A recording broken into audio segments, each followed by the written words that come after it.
Howdy, everybody. Today is Tuesday, April 8th, 2025, and the time is 5:30 p.m. We're here for the regular session of the Coppell City Council. We do have a quorum present, so I am calling the meeting to order. We will be convening into executive session in the first floor conference room. At the end of the executive session, I'll come back out and announce work session, at which time the public is invited and welcome to join us. Thank you very much.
Good afternoon. The time is 6:17 p.m. We have adjourned from executive session, and we are moving into work session in the first floor conference room. The public is invited and encouraged to join us. Thank you very much.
Your wife and I have to. Oh, yeah, exactly.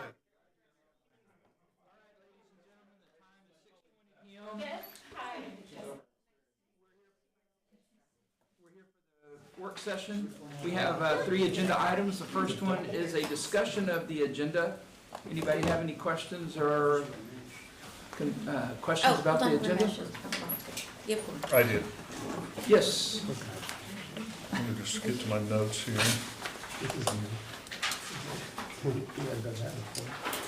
Yeah, really.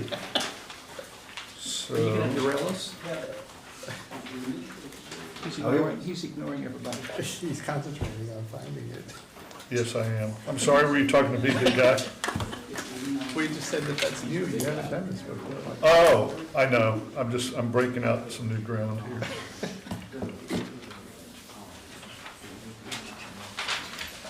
Thank you.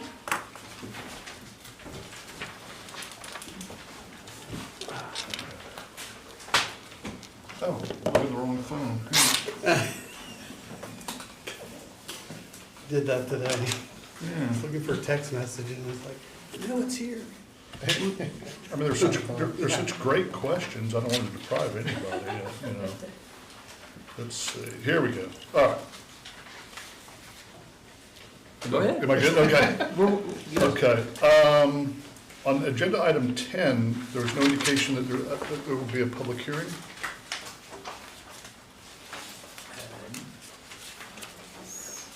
That's just approval of an award. And number 10 is the coal construction. Yeah. I just need. So no public hearing on, okay, just making sure. Yeah. And then 12 was answered with respect to how many signs we have. On consent agenda C, I had a question about section 12.31.6-18, library or museum. It says 10 spaces plus 1 space for every 300 square feet. It wouldn't seem to me that the History Museum in Old Town would meet that requirement. So I was curious. Matt? Okay. So, Matt's so tired of me. no, not at all, not at all. So, repeat your question, I'm sorry. Yeah. So when we're looking at parking, there's the parking section 18 for library or museum. Mm-hmm. And it's 10 spaces plus 1 space for every 300 square feet. Would that, how do we apply that to the museum in Old Town? So that's a PD, and we've already parked it. Okay. Yeah. Okay, thanks. So, yeah, Okay, so that, we squared that away? yes, sir. Okay, thank you. Question solved. With the right phone. Yeah, with the right phone, that's all I needed. All right. Any other questions on the agenda? Mike, sorry, Ramesh? thank you, Mayor. Mike, the questions that I had sent, will they be addressed during the presentation, or do you want me to actually ask it? If they're consent agenda items, they won't be presented. Okay, If it's an agenda item, it'll be. I had to look it up, so, I do give you the opportunity during open session to ask questions. okay, But- let me quickly You- look at the Or you can do it here. You asked about E. Yes, There are about 4 questions on that, about how's the project get identified, how's the project prioritized, how's the project awarded, and how long is the, quote, warranty work, and how long does the project last? correct. So. And are you asking now, or? Yes, sir. Oh, okay. Where's my G? Right here. Okay. So I'm gonna pull up your list, because I have it here. So I can make sure I answer your questions, make sure I use the right phone. Yeah, Make sure I use the right one, not one.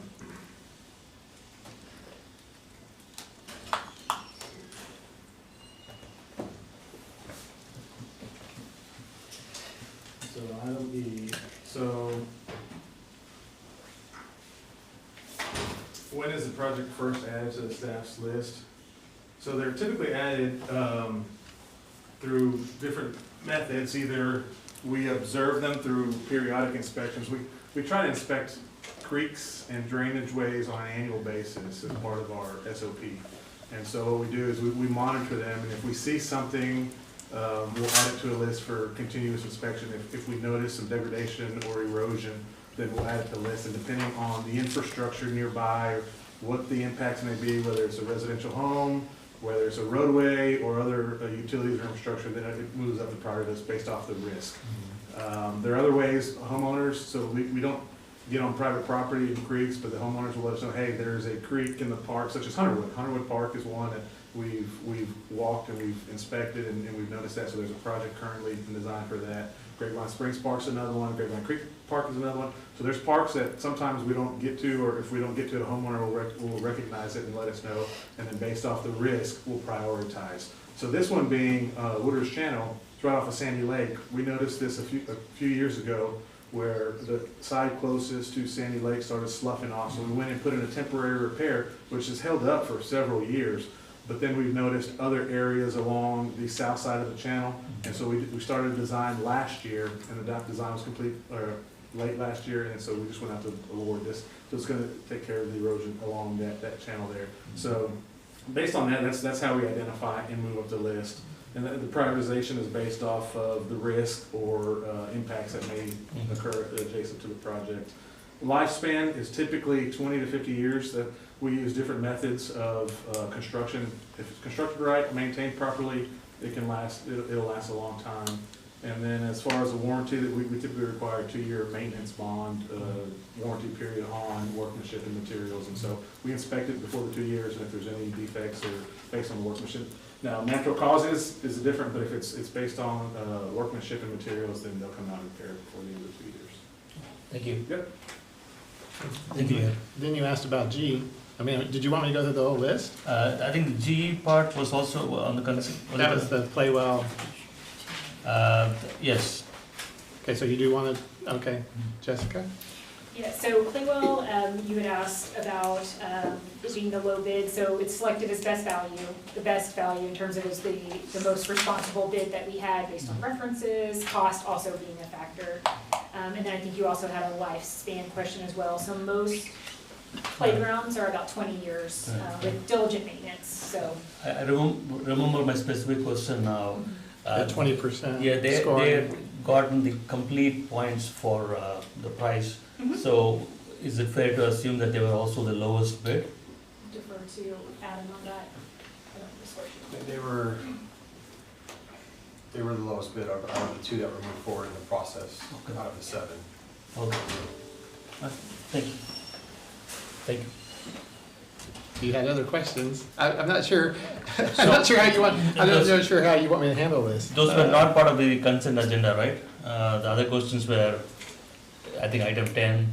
Yeah, item 10, and your question was the Parks and Rec Board aware and involved with the dog park? Mhm. The answer is completely all the way through. Okay. My specific, I mean, for the benefit of others, my question was the scope identified for the dog park. Did the Parks and Rec Board have a chance to look at it, and did they actually approve the scope? And you're saying yes. They did. Thank you, sir. I don't know if there was anything, oh, and you asked about signs. But somewhere between 5 and 10 non-conforming signs built prior to 1990. We are not requiring them to remove those signs or to rebuild those signs, but this was a result of a retail roundtable that Mindy hosts. Yes. And they asked if the city council would consider, hey, we would consider replacing these signs if we could go back with at least the same height, the same width. And yes, we could make them look architectural and more like the center, but is that something the council would consider? So we have brought that forward. That's input from the private sector saying this is something we would like you to consider. Okay. And just as a follow-on to that, I remember when that was originally discussed, it's actually easing the burden on the replacement of the signage. Yes. So, And that was the point of my question, Mayor.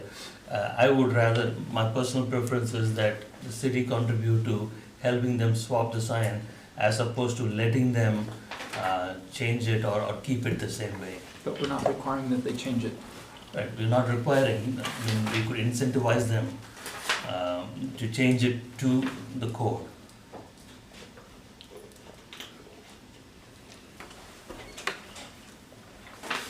You're welcome to make that discussion in the chamber. Thank you, sir. Any other questions? All right, let's move on to item B, which is a discussion regarding the future operations of Rolling Oaks Memorial Center. Sherry, there you are.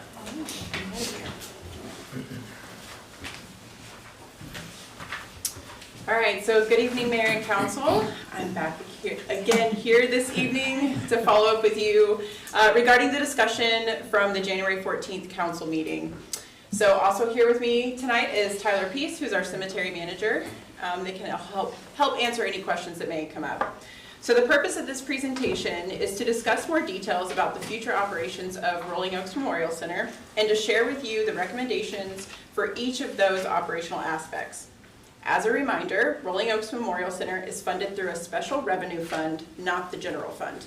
This means its operations are funded entirely by revenue generated from sales within Rolling Oaks, rather than property taxes. So at the January meeting, we specifically discussed the operational philosophy of Rolling Oaks Memorial Center and what was important for the council to see happen within those operations. As a follow-up to the last meeting, you asked me to bring back information regarding the privatization of Rolling Oaks Memorial Center and to give more details regarding the philosophy and operational next steps. So specific items we will discuss are prices and rate increases, number of plots sold per person, and a small expansion of in-ground spaces. So this discussion is important to the implementation of next steps at Rolling Oaks. Whatever the direction council gives, we would still need to look at implementing several of these recommendations to make sure Rolling Oaks is operating at a sustainable level. Once we gain council guidance, staff will begin an implementation plan for adjustments to fees and operational policies and procedures. The ideal target date for this would be to increase pricing beginning June 1st for any services provided under our current amended operations plan, and to implement additional operational changes by October 1st. So through discussions with Doug Miller at Johnson Consulting, we gained more insight and knowledge into privatizing a cemetery operation, also described as a management agreement. So by engaging in a contract with a management company, we would operate the cemetery similar to the operations at Rolling Oaks Funeral Home. This agreement would be handled by a private company in the cemetery industry. This company would operate the cemetery as a for-profit business and would frequently monitor market pricing to create a regional interest for the cemetery. Through this management agreement, the city would still own the property and maintain some of the building and would potentially gain indirect revenue. This would most likely happen through a percentage, just as our current agreement with the funeral home. So our current agreement with the funeral home is a standard annual rental fee plus 6% of their annual adjusted gross revenues. So the city does not have allowable rights to how the funeral home operates their business unless it was written into that original agreement. Through an agreement, we would be allowed to negotiate certain policies and allowable procedures, but the contractor may not agree to those terms. This option would remove city staff from all day-to-day operations at Rolling Oaks Memorial Center and would allow the contractor to operate the cemetery to their best interest. While a management agreement can be done, it will take some time to work through our current operations and source private businesses to gain interest in Rolling Oaks. So next I want to discuss the cemetery operations looking into the future at Rolling Oaks Memorial Center. So through this, it's important to make sure that we can maximize the growth, revenue opportunities, and customer care through best practices and procedural changes. We will go into discussion and recommendations for the following items. So the philosophy of Rolling Oaks Memorial Center, price rate increases, number of plots sold per person, and a small in-ground expansion. As I walk through these next 4 items, you will see how they link together and how making one change would affect the others. As I stated earlier, whatever direction council gives, we would still need to look at an implementation plan for these 4 items. So at the last meeting, we discussed 2 potential operational philosophies, a community-focused cemetery and a regional-focused cemetery. The original intent for Rolling Oaks was to offer an amenity for the community where we could provide a family community for a lifetime. So over the years, due to beauty, location, affordability, available inventory, and even staffing changes, Rolling Oaks evolved into a regional amenity and created a draw for families and funeral homes across the Metroplex. Moving forward, staff would recommend that Rolling Oaks Memorial Center be prioritized as a community-focused cemetery to ensure sustainability, availability, and quality for current and future families and for both residents and non-residents. Staff do want to ensure that the Coppell community is prioritized with the understanding that Rolling Oaks would not be able to sustain its operations financially with only Coppell residents. Staff have worked through what a residency verification process would look like and any other operational or system changes that would need to be implemented for this to be the primary focus. So as you know, Rolling Oaks is well below market prices for in-ground burials, other fees associated with burial services, and for resale items. It is highly recommended by our consultant and staff that we increase prices and rates for services at Rolling Oaks. This would create a pricing structure that includes a resident rate and a standard rate. Staff would require specific documentation to receive the resident pricing, and it would result in a higher premium for those who do not qualify as a resident. With this new pricing and keeping residents in mind, this new structure would discontinue the 20% resident discount. Instead, verified residents will be eligible for a special resident-only rate for those that qualify. We would remove and not allow discounts of any kind. This new pricing structure would include any burial options that is not currently under contract and would allow Rolling Oaks to create additional revenue opportunities that fit within the price market for cemetery needs in the Metroplex. Through this initial pricing increase, we would also increase service fees for opening and closings, installation of monuments, and second interment rights. With guidance and approval, and while we are still under our current amended operations plan, we would like to begin updating this pricing structure beginning June 1st. So the current policy, which was council approved, states that a single person can purchase up to 15 spaces per contract. This current policy as written lacks clarification and leaves room for interpretation. Moving forward, staff would like to be more clear about that policy and would recommend the change from 15 spaces per contract to allow the sale of 6 spaces per single person or household, but not both. This recommendation would prohibit any single person, household, or large group from purchasing a large number of spaces for the purpose of transfer or resale. Recognizing that Rolling Oaks is a highly desirable community asset, we believe it's important to adopt practices unlike those of private for-profit cemeteries where space allowances are generally unlimited. Creating this clarity would allow for no interpretation and would create the absolute max of 6 spaces sold to a single person or household. So as you know, our analysis indicates a low level of available in-ground inventory, posing a potential risk to the operational sustainability of Rolling Oaks.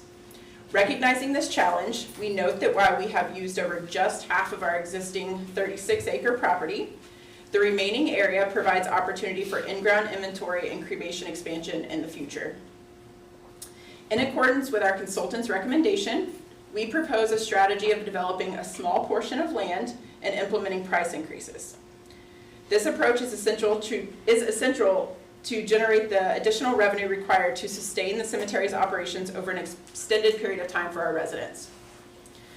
So currently we have 2 gardens, which as they sit today, have open space adjacent to them and room to expand to create more in-ground options. The Garden of Legacy, which is highlighted in yellow there, and the Garden of Memories, which were both opened in phase 2, have space located to the east. So Garden of Memories is the one just to the south of that photo right there. So to further enhance our burial options and accommodate customer preferences, staff recommend expanding the open area adjacent to the Garden of Legacy, which again is highlighted in yellow. And by adding lot pins and irrigations, we could accomplish this. This initial expansion is projected by contractors to create an additional 1,900 in-ground spaces for single depth, with some of these spaces offering double depth rights. So allowing that double depth right will also provide an even greater capacity, maximizing the land availability. Recognizing the financial implications of implementing lot pins and irrigation, our assessment indicates a significant future need that will ultimately create a favorable return on investment. Please note that this recommendation is not considered as part of a phase 3 expansion, and there would be additional opportunity to expand the land near the Garden of Memories later with a closely matched number of spaces. So we've discussed a lot this evening so far. So for a quick recap of our topics, we discussed cemetery privatization, operational philosophy, price and rate increases, plots sold per person, and a small expansion. If council decides to move forward with the shift in operational philosophy at Rolling Oaks Memorial Center, staff will begin working towards these new policies, procedures, and operations immediately. These items would become policies and standard operating procedures and would be written in a way that would have little room for interpretation. We would look to implement any price increases by June 1st, and by October 1st, we would implement operational changes and open availability for the new garden area. With that, I'm happy to answer any questions that will help guide your discussion. Thank you very much. Council, Don. Couple of questions. So the resident rate and the standard rate, how's the standard rate going to be determined? Is it going to be like the general market rate, or is it going to be above what would be the regional rate? What we've proposed so far is basically in line with the market. It's not the highest, it's not the lowest. Okay. Okay, and just for where my head is, I guess I'm in favor of it being on the high end of the region, to have it open for the region, but I would still want to incentivize it to be a local community amenity. So that would be my 2 cents on that. And then the plots per person, and you may have said this, was it 6 per person or family? Is that what it said? Yes. Okay, so you couldn't have husband and wife come in and get 12, Correct, they could not get 12, right. Okay. I'd be in favor of staff moving ahead. Mark. So you mentioned that there was a portion where you would do single depth burials and then some you would make available for double depth. Mm-hmm. Why wouldn't you do all double depth? Tyler, could I refer you to that question? That's a good question. So in some of our areas, you really don't know until you start digging. And so not every particular space will qualify for that. And so in our existing garden, kind of some of the older areas, sometimes when you're digging 12, 13 feet, you might come across big bulgers. So a lot of times, not every particular space will be available. Okay.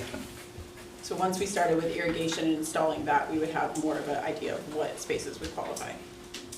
Then, next question, you were talking about implementing the pricing structure June 1st. Why do we have to wait that long? That was really based on this, that we don't have to wait that long. Based on this discussion, I just wanted to make sure there was enough time for you guys to have a valid discussion, as well as staff to implement the changes within our system, our procedures, our policies, all of that. Because I would like to see us move quickly on that and the proof of residency requirements and limiting the number of spaces being able to be purchased by group. Okay. Thank you. Jim?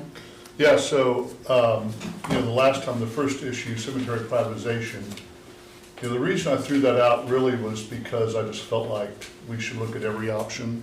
I just kind of feel like we're kind of at a hard reset on all this right now.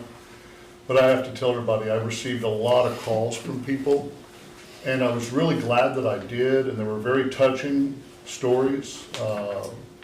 And it really struck me what a profound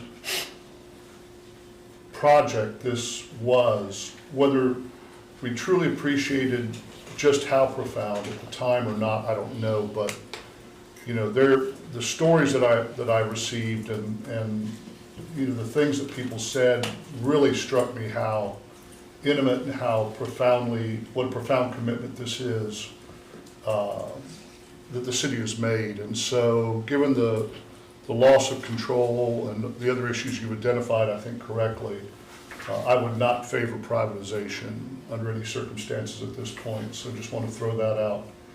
I don't think the standard rate is high enough. I would even be in favor of an abeyance of sales to anyone that's not a resident for some period of time, just to, this was supposed to be a community amenity, and to me that suggests it's for people that have made this their community. And I think that was one of the more alarming things about what we've learned, in my view, was just we kind of lost that. And because we were underpriced, people were coming in that have no connection at all with this community. And I'd like to try to arrest that as much as possible. So I would be in favor of an abeyance of any sales to anyone that doesn't meet the residency requirement for some period of time, 12 months, whatever. And I also, to the extent that we didn't do that, or that once we resumed the sales, I would be in favor of Don's suggestion that we err on the very high side for that. And then, on the batch sales, that's obviously been a problem. So one thing that I would encourage is that, if a family comes in and buys 6 plots, I think our contract should have a right of first refusal, that when what if they all move to Cincinnati and the entire family's there, and they decide, well, this is where we live now, so we're going to, bury our parents here and not have to go all the way back to Coppell. I think we should incorporate a right of first refusal so that they would first have to offer the resale of those lots to us. Otherwise, we're creating a loophole that would just open the door to the batch sales anyways. It would just be 6 plots at a time. You could have straw men buy the 6 plots and then just sell them on the open market. We wouldn't have any control over that. So I would incorporate a right of first refusal in all of our contracts. To the extent that anyone wants to sell back a plot, they should offer it to us first. Other than that, I think the expansion plans and all like that are solid. And y'all done a great job. Thank you. So Kevin? Thank you. Let's see, community-focused cemetery, yes, I'm good with the resident rate and standard rate. I do agree with my colleagues here that I think that we need to be on the higher end for standard rates. I'm cool with the 6 plots per household, or individual, that's fine. Expansion, sounds good. I did have a specific question about former residents. That, was there any consideration of that might want to, at one point they did live here, but, I do think about people who have maybe had to move to like a, let's say a memory care facility or something like that. They can't physically, they aren't able to live on their own here in town, but maybe they want to have their final resting here.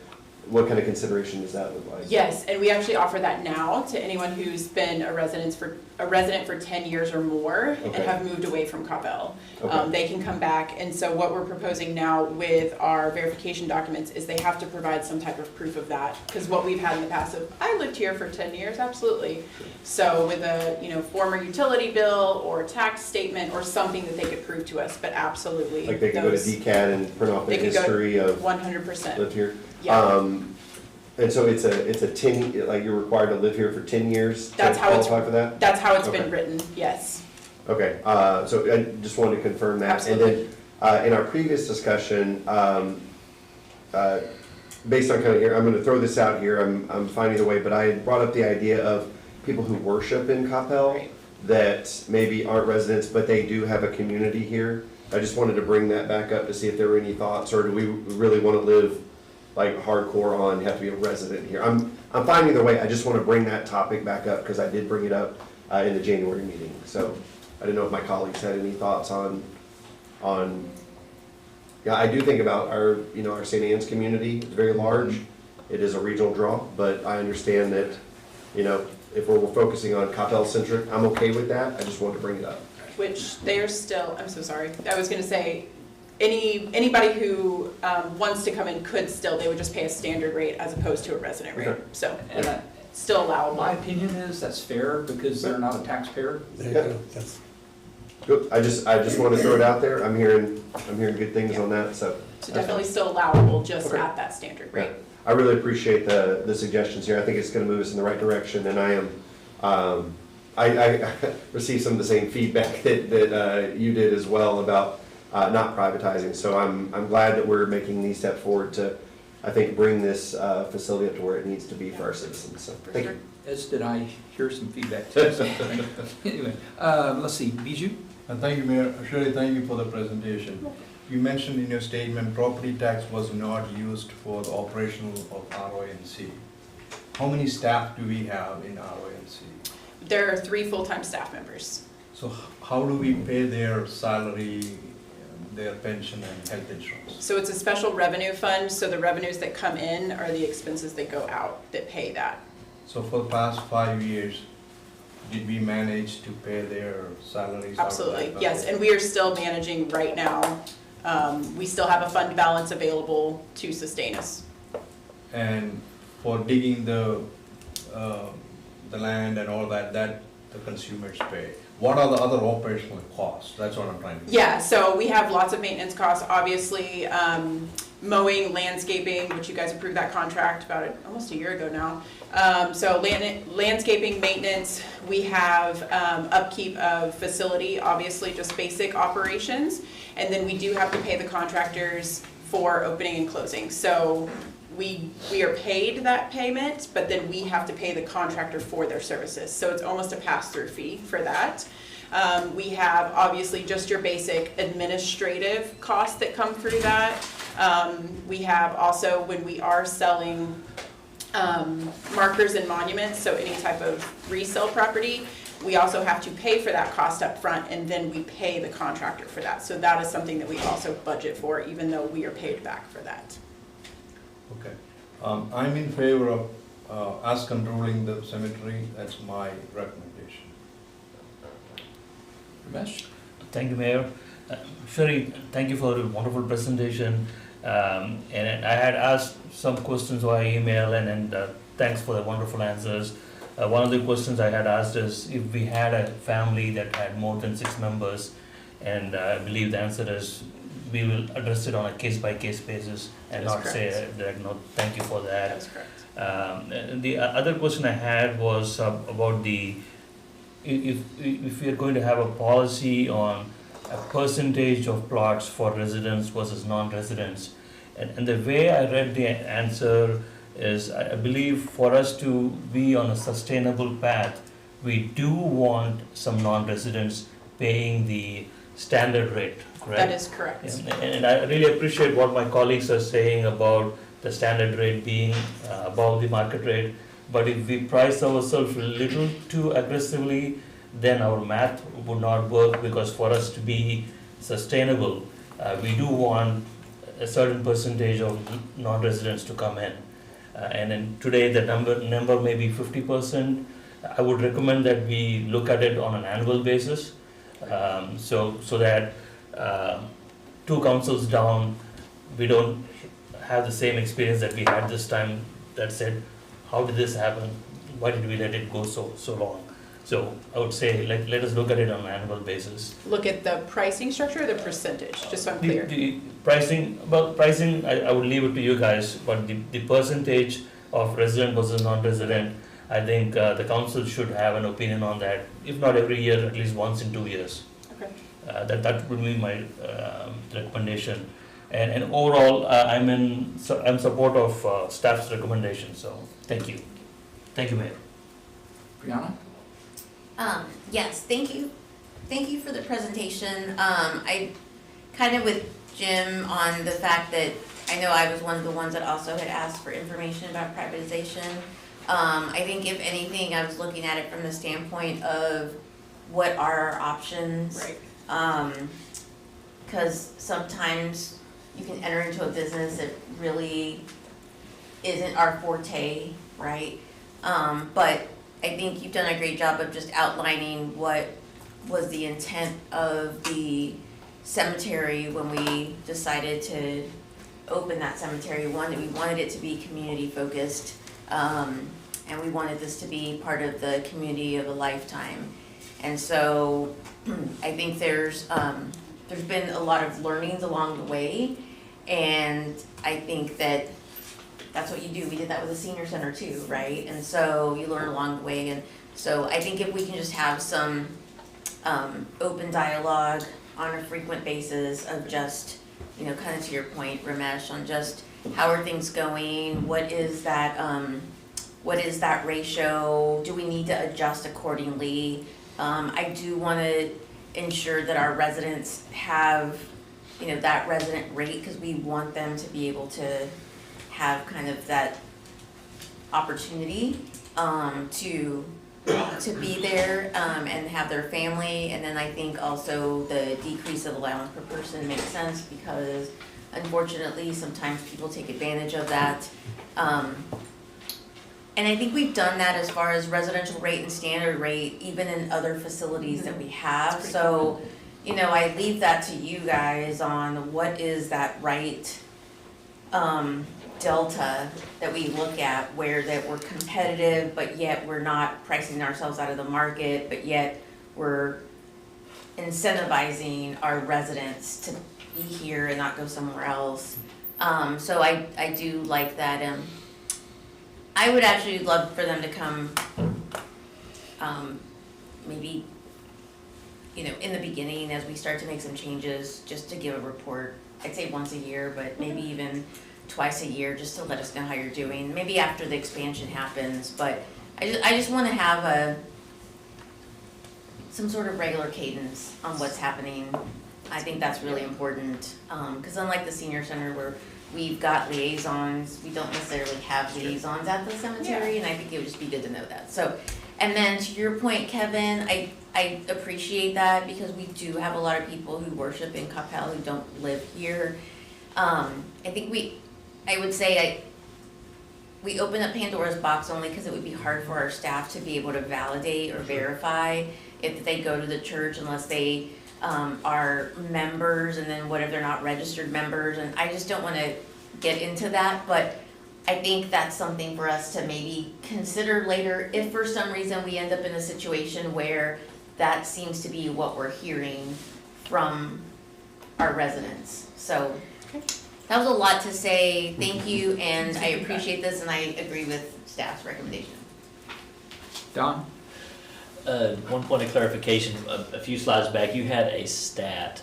It had, I think we're 70% non-resident or something along those lines. That was from January. Yeah, that's that was in the January presentation, correct? And after this new 1900, it used this stat that 50% would be, it would be a mix, sort of 50-50 mix, but that's 50-50 mix of the new plots, is that, you're not saying the whole mix would come down to 50%? Right, It would be yes. just, That's what we're. from this point forward, the mix would, That's what we're anticipating. Now, Okay. obviously, because it's a percentage, it would level off somewhere in there, but we Yeah. are anticipating right now that that percentage would go to about 50-50 Okay. in this first new phase.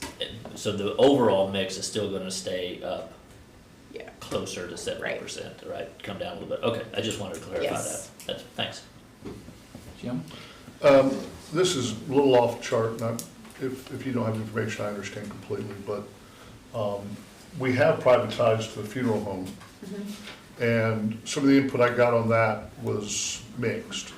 How often does that contract renew, and how do we, what rights do we have with respect to the review of their performance as effectively a vendor of the city? Right, so that contract was initiated in 2008 and has not been renewed since then. So there are a couple clauses in there that we can look at for performance and certain qualifications. We have not historically done that, we've just operated as is. So it's definitely something Tyler and I have discussed about making sure we're keeping up with that contract a little more. Yeah, I think when you're in a long-term contract situation and you have no merit review, I think it's easy to get to a point where we might not be happy with the performance based upon what we're hearing from our residents, and I heard a very mixed review. It's good feedback. Kevin? I just want to reiterate something that Mark said about the launching of all the changes. Yes. I would love to see, we not sit on a June 1 like launch date. If I completely understand that staff needs time to make all the changes, you know, operationally in their systems and stuff like that, but if that's ready to go 2 weeks ahead, I would love to see that launched as soon as possible. So really appreciated that suggestion on there. But I mean, obviously, I don't want to say you have to do it, because you guys need the time and the flexibility to be able to administratively do all the changes that you need. But I would be in favor of those changes happening sooner than June 1st if prepared to launch properly. I appreciate that feedback, and we've done a lot of prep, and Tyler's done a lot of prep to make sure we even had all of the you know, pros and cons to everything. So a lot of that pre-work is already done, so it's just the other side to implement. But perfect. Bijou? Yeah, thank you, Mayor. I want to agree with Jim. I also heard mixed reviews from the funeral home services. So what do we need to do to review this contract? What needs to take place? So I'd have to look at, obviously, some of the stipulations in there, work with Bob with legal and see what that looks like. So we do have a really good relationship with the funeral home. That has not always been the case, I will say that. And so recently, especially the last year, we've had a better relationship with them where we can have more feedback and engagement to make sure they understand this is what we're hearing, this is what you're hearing type thing. So, but we can definitely look at the contract. I can get with Bob to see what the, you know, legality of that is. Thank you. You're welcome. Yeah, if anyone wants to pass that information, what the negative is, we need to tell staff. So Yeah. we can address it with them, and maybe even have them come make presentations and with the manager, and think that that's appropriate. I'd still put them on like a 36-month term, though. I wouldn't just have an open term. Yeah, they're a national firm, I do know that, so, they're a big firm. Okay, I had a couple of comments. I actually agree with you on the abeyance of the non-resident sale. I think that's an excellent idea. The right of first refusal is absolutely spot on. I think that would be, you know, one of the things that we don't have going now that is absolutely needs to be fixed.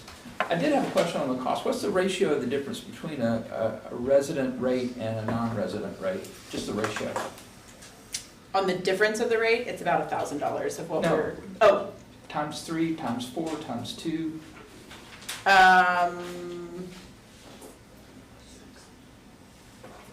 Well, what are they generally, I guess, would be a good, The ratio of, repeat your question again, so I understand, sorry. The ratio of the non-resident rate to the resident rate.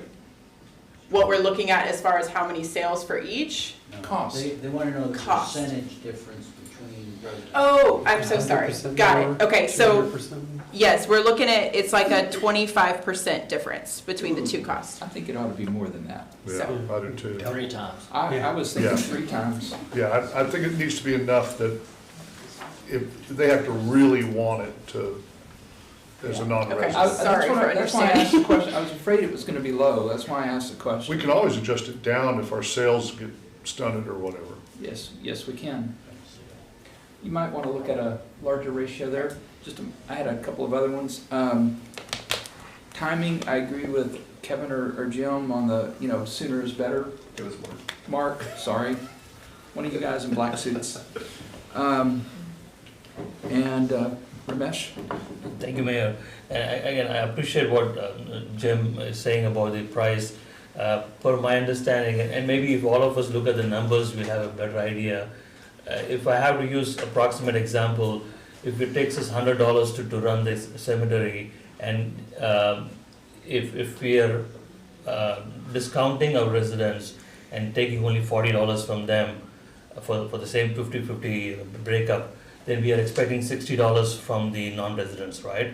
So if we price it so aggressively that no one from outside comes in to buy, then we are left having to fund the cemetery from residents only, and that would make us upside down. So we have to be careful about that. I understand we have to price non-residents more, but you have to come back and tell us what that right mix is. Right. We don't want it to price it in such a way that no one comes in to buy. And so in some of our calculations that we've done to create that number, we are basing it on resident costs to make sure we're coming out equal. Now, that could slip and fall depending on how many sales happen, which is why we need some of the higher priced non-resident sales or standard fee sales to make up for that. So yes, but we also still are making sure our bottom line is based on the resident rate. So it's a mix of both. I'm done after this, I promise. You're already 3 times in. I know, I'm excited about this, so we're gonna talk about it. No. So, Ramesh, I 100% hear what you're saying, on this. I guess my question is that if we put some sort of stop on non-resident sales and stuff, will that put the fund in jeopardy to where it won't be able to sustain itself? Like if there was let's say a year moratorium on selling, plots to non-residents. There's a potential depending on how many sales we get from residents. Got it. So that's what it's all based on, because we're predicting certain Sure. percentages, but if we don't get those, then we need those non-resident rates to make up for that. Well, I guess, to your point, and then to everybody else's point, I would definitely love us to push that ratio as far as possible without jeopardizing the financial stability Got it. of the fund that is required to maintain the facility. Okay. So that's kind of where I lie on that, but. 3 times. All right, we've got one more presentation tonight. Do you have enough to move forward? I believe I have everything I need to move forward, so All right. thank you very much for this feedback and discussion, and Let's see you next meeting. we will see you after implementation. See you next meeting. Don't push her too much. All right, thank you very much, Sherry. You're welcome. Item C is discussion regarding the International Building Code 2024 edition and Chapter 15 of the City of Coppell Code of Ordinances. Mr. Schubert. And you're probably going to cover this, but every time the new building code is published, we have to go through this, so we hear this about every 2 years? 3 years. Okay, every 3 years. Good evening, Mayor and Council. My name is Steve Schubert. I'm the Chief Building Official for the city. So every couple of years, yes, we will be going over this, not just for the international codes, but also the National Electrical Code. So just last year, we adopted the latest, greatest National Electrical Code. This year, we're adopting the newest, greatest International Code series. In a couple more years, we'll be back for the next edition of the National Electrical Code.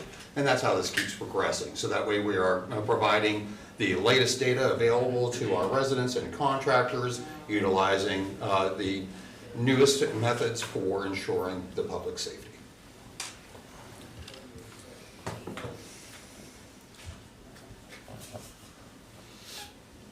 Currently, we are underneath the 2015 International Code, which does put us behind a lot of the municipalities that are comparison cities, and a lot of them currently are underneath the 21 code cycle and are in the works of adopting the 2024 code cycle, just as we are.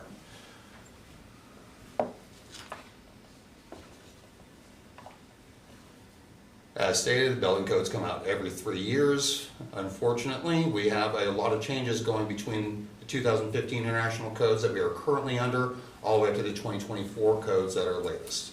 There's the 2018 edition, the 2021 edition.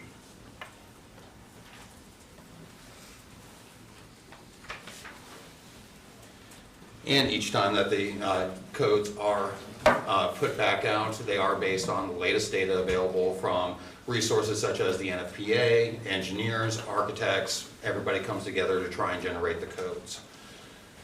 This also affects our ISO rating, which affects everybody's insurance rates for the city.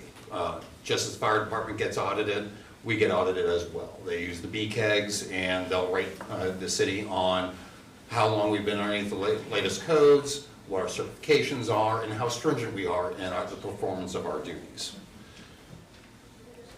We are going to try to stick as close to the codes as humanly possible for the code adoption, simply because the codes are already generated by people who know a whole lot more about it than I ever will. And by sticking directly to the codes as they're written, that means that we are adding on the least amount of cost onto anybody in the adoption of these codes. Chief Oates is going to step up here and he's going to help me discuss what the changes are. Good evening, Mayor and Council. As you're aware, we're currently under the 2015 International Fire Code, along with the 2015 building codes. And we're here to discuss the potential adoption of the 2024 with amendments. There have obviously been a few changes since the previous code cycle. Two of them that stand out for the fire code are the emergency responder communications and the electric vehicle charging. Emergency responder communication system is an antenna system that enhances first responder radio coverage inside of buildings. Typically, our system operates well without these systems due to the topography of Coppell and the in-tech region. And our area is pretty small. We have an antenna over on the wagon wheel water tower for ours, but however, there is some construction issues like low-E windows that are installed in current or new buildings, concrete walls, things like that affect radio coverage. So we do have buildings that we will have to require the emergency responder communication system in. We don't typically have the folks install that immediately. We tell them to leave the pathways there. So if and when the building is completed and our radios don't work, then they can easily install the system. We don't hold up certificate of occupancy. We don't hold up anything like that. But we don't expect them to spend the money on something that may not be necessary. We just have the electrician and or the data person leave the pathways available in case the system has to be installed.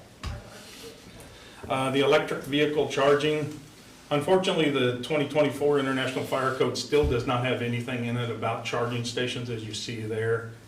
So we're proposing to adopt a COG recommended amendment in our amendments to mirror exactly what COG is recommending. The amendment includes a power disconnect for fire department use, as you kind of see that red box there. It's a box that only the fire department has access to, that when we access that box, we can pull the power that is that is feeding the charging station. So that's just one of the biggest changes that's out there. And it also designates where charging stations can be located, especially in parking garages. Requires the charging station obviously to be on the first floor, adjacent to an entrance, 150 feet of a fire lane, and or on the top of a parking garage, still near a stairwell and or access of the fire department. And those are really the biggest changes in the fire code, believe it or not, in the last 9 years. There hasn't been much else out there, but you do have a copy of all of our amendments in your packet, and obviously at a later date, if you have any questions on those, we'll be here to answer them. But back to Steve.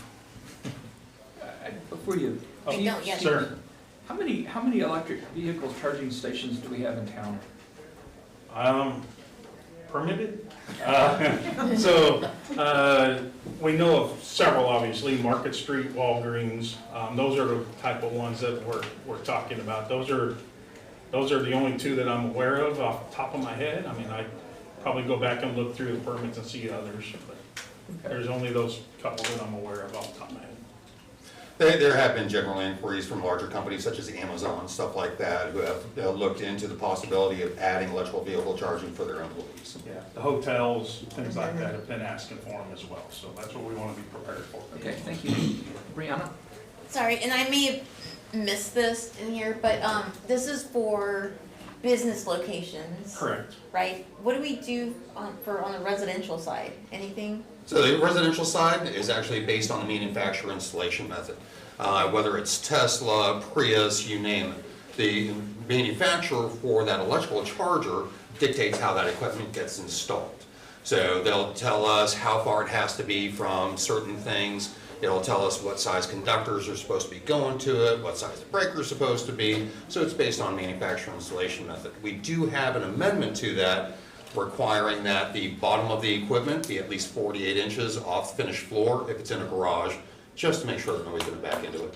Okay, so a resident has to get a permit to have one at Yes. home, and then they have to meet those requirements that you have from there. Okay, Yeah. perfect, thank you.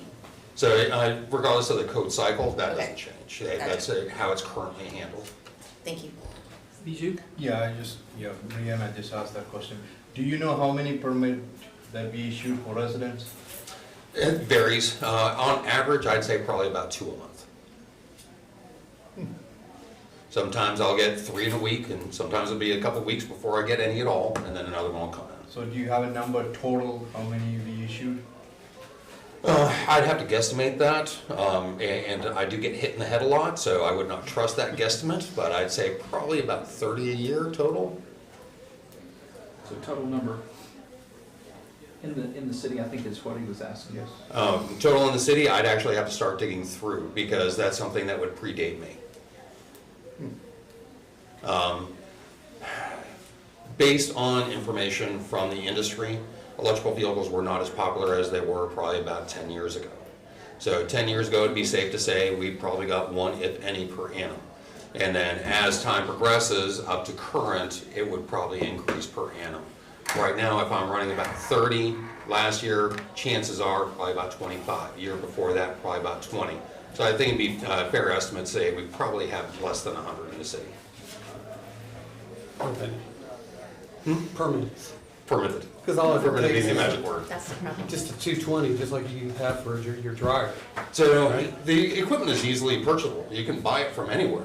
And so there's no barrier to obtaining the equipment and just go ahead and doing it yourself. Home Depot does it for water heaters. You can go to Home Depot, purchase the water heater, swap it out over the weekend. If the city's unaware of it, then nobody ever knows. My diesel's so much easier. Can I just add something Yes. then? You made a really good point, Bijou, of number of people and then permit, but could we do some, like, work with Hannah or her team and do some sort of just refresh on sending out information about,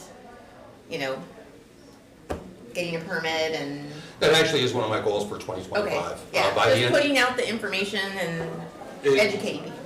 May is actually Building Safety Month. Perfect. So, starting in May, I'm going to try to be more proactive and try to get stuff out into the newsletter on this is how you find a contractor. This is how you find a leak in your house. This is how you repair a leak in your home. Stuff like that. Perfect. Basic information that it would be beneficial not just for our residents, but also our contractors, so that they can come across it and go, oh, I never thought about it that way. Yeah. Or, they can contact me and say, hey, Steve, have you ever thought about it this way? No, perfect, thank you. Jim? Hey, so the IBC only applies to commercial, or does it also apply to residential? So the way the building codes are set up, at the very beginning of each code book, it says what it is relevant to. So you open up the International Residential Code and it will tell you, this pertains to 1 or 2 family dwellings, 3 stories or less from grade. So even if it's a single family dwelling, but it's 4 stories, well, that now falls underneath the International Building Code, not the International Residential Code. And also in the International Building Code, you have Chapter 3, which dictates the occupancy types, which also affects how the building can be constructed.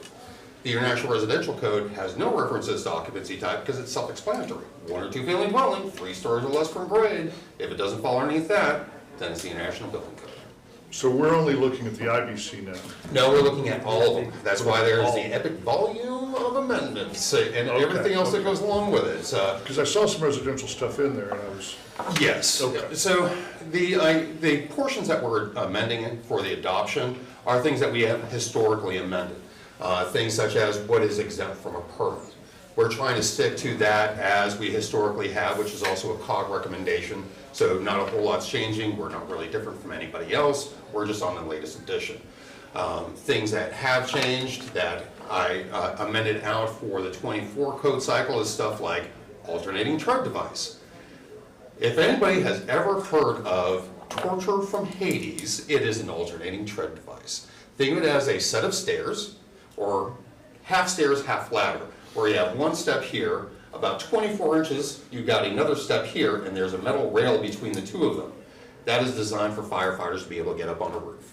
Trying to get up that thing in my clothes is very difficult for me, and I've got long legs. I cannot imagine trying to do that in full gear.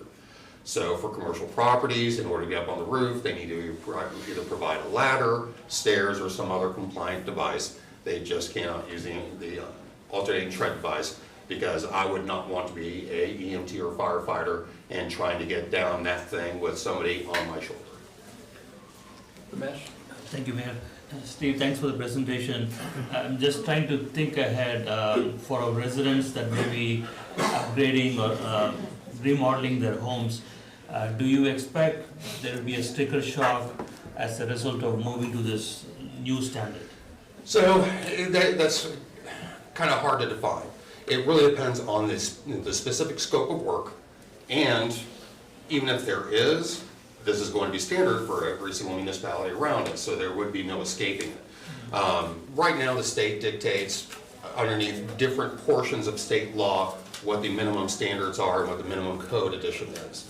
They are going to be amending those. National Electrical Code gets amended automatically. As soon as the 2026 National Electrical Code comes out, it is adopted by state law. The 2029 by state law. And the other additions are going to start doing that, like Texas Department of License and Regulation, that is over electricians and mechanical contractors. They're going to adopt the latest greatest. So at the end of the day, there is going to be costs that are incurred along with the code adoption, but it's going to be absorbed by the industry because it has to be. A good example is like a repipe. Everybody has slab leaks. There's no escaping it. If you've got a house that is more than 25, 30 years old, chances are you're going to end up with a slab leak. Well, underneath the new energy codes, any pipe that is 3/4 inches or larger has to be insulated with 1-inch thick wall insulation. And that is to try and retain that heat all the way through to where it starts branching down to the 1/2-inch lines. Right now, you don't have to insulate it, not unless it's up in an attic or unconditioned space or something like that. Are the plumbers going to charge extra for it? Absolutely, because they can't work for free. But it's going to become an industry standard, so whether they're paying the extra now or paying it in a year from now, you're going to end up paying it at the end of the day. And it's inescapable. Any other questions? Thank you very much. Oh, my pleasure. I do have more slides if anybody has questions like that, but I'm more than happy to end on this note because I actually have 107 slides in case you guys had specific code questions. I think we're great. Thank you all very much. Thank you. All right, this time is 7:22. We're at the end of work session, and we'll be moving into the council chambers for the regular city council meeting at 7:30.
Good evening, everybody. We have recessed from work session and we'll be convening into the regular session of the City Council at 7:30. Thank you.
Point where I'm frustrated.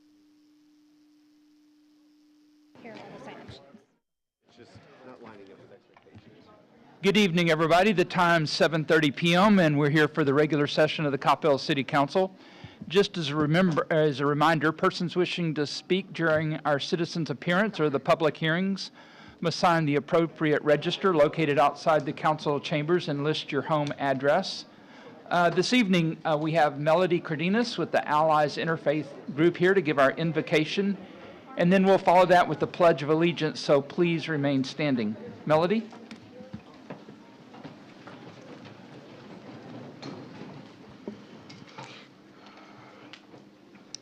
O thou kind Lord, this gathering is turning to thee. These hearts are radiant with thy love. These minds and spirits are exhilarated by the message of thy glad tidings, O God. Let this American democracy become glorious in spiritual degrees, even as it has aspired to material degrees, and render this just government victorious. Confirm this revered nation to upraise the standard of the oneness of humanity, to promulgate the most great peace, to become thereby most glorious and praiseworthy among all the nations of the world. O God, this American nation is worthy of thy favors and is deserving of thy mercy. Make it precious and near to thee through thy bounty and bestowal.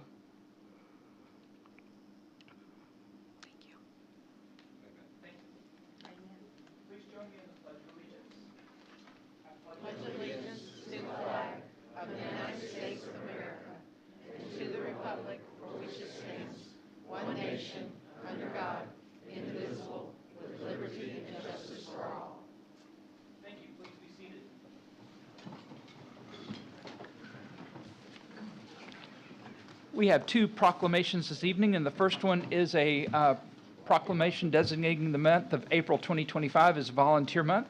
And I'm going to ask Miss Ashley Owens to join me down front.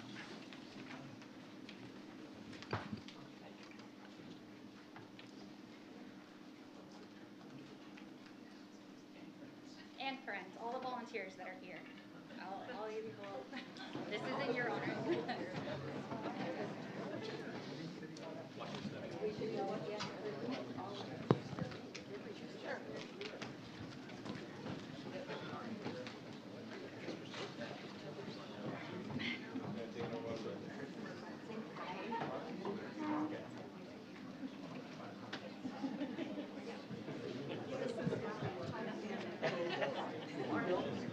It's coming up.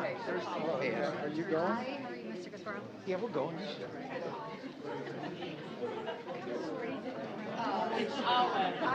announced that. I know. Just check. There's plenty of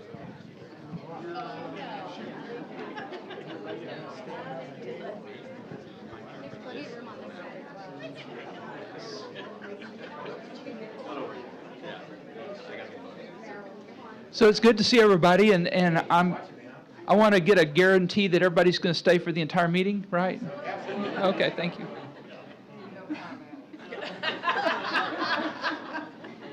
Ladies and gentlemen, whereas the entire community can inspire, equip, mobilize people to take action that changes the world, and whereas volunteers can connect with local community service opportunities through hundreds of community service organizations, as whereas the National Volunteer Month was established in 1991, has grown exponentially each year, and whereas during the month all over the nation service projects will be performed and volunteers recognized for their commitment to service, and whereas our city's volunteers are vital to the city of Coppell's future as a caring, engaged, and connected community.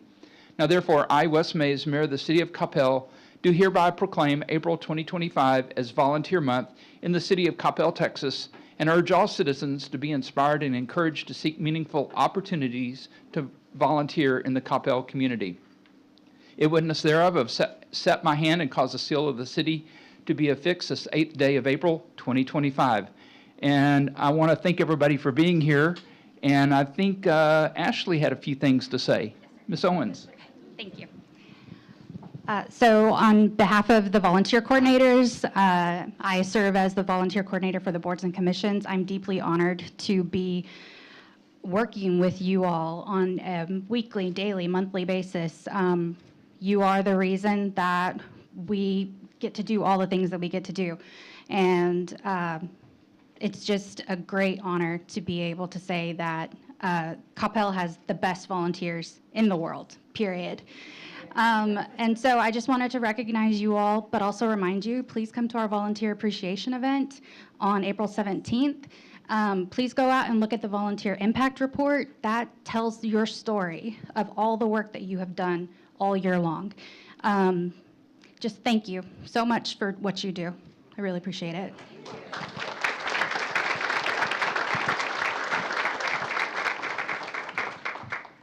I think that Ashley said most everything that needs to be said, but our volunteer habits make the Coppell community what it is, and we really do appreciate everyone for what you do. Council, anybody have anything they want to add here?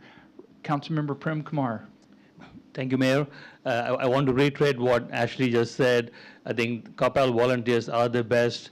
I saw a stat that we had so many hours that it added up to, was it $10 million or close to, so that was based on a very low rate. I actually think you guys are 4 times that.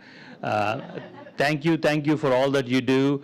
The one request that I have is find a friend who has not volunteered and rope them in for the next year. 1 friend each. Thank you.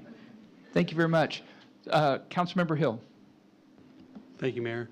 I want to thank all you guys for your time and your dedication, taking time out of your busy lives to devote yourself to the city of Coppell. It means the world to us and to the community, and you have a huge impact. So thank you, guys. Councilmember Matthew. Thank you very much, Mayor. I also want to echo what other council members already said. Thank you for your service to the city of Coppell. I do see a lot of T-shirts, CPAC here, neighbors helping neighbors, I see there, and boards and commissions, and there are so many volunteer organizations that we have in the city of Coppell. Like Mayor mentioned, without your service, we won't be able to function the way we are today. So thank you again. Councilmember Carroll. Thank you, Mayor. Ms. Owens was correct in everything that she said and how wonderful it is to work with all of you. And I will tell you, my wife Tiana and I both, we make an effort to tell our girls and teach our girls that whether it's your school or your church or your city or your community, you need to serve. You need to be involved and you need to be serving. So the example that all of you are making to the generations that are coming behind, it's immeasurable because they need to see the example of this is what we do when we are in a community as we serve each other. And so thank you for doing that. And I love seeing a lot of our young people that are involved as youth volunteers and youth members on some of our boards and commissions. So thank you for everything that you do and the example that you set in this community. Councilmember Hinojosa Smith.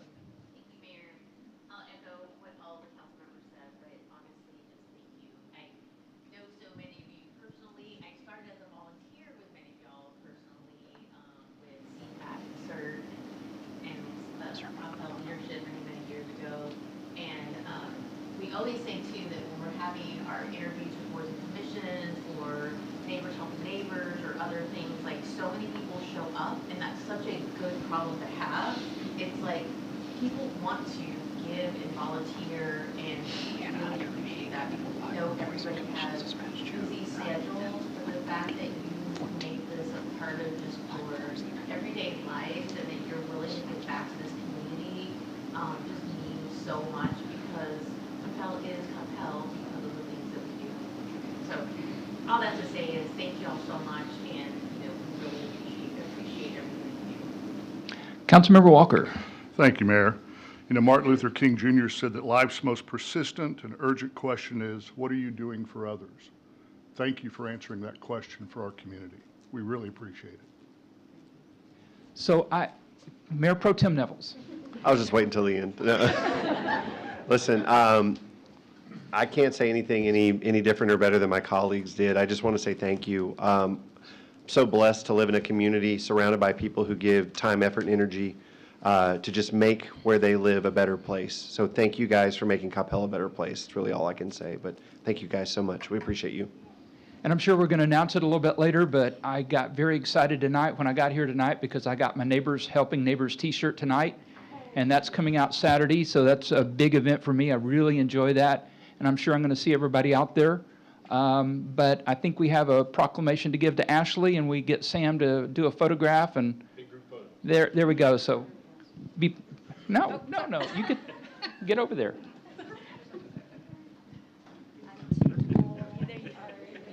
I'm going to move this down. Thank you.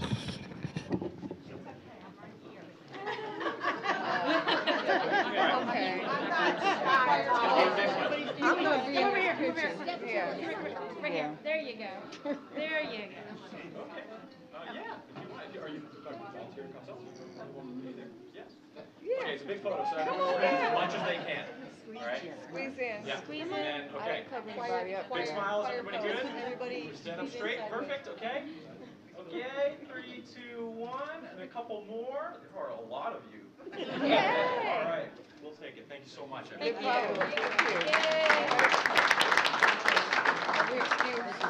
Excuse.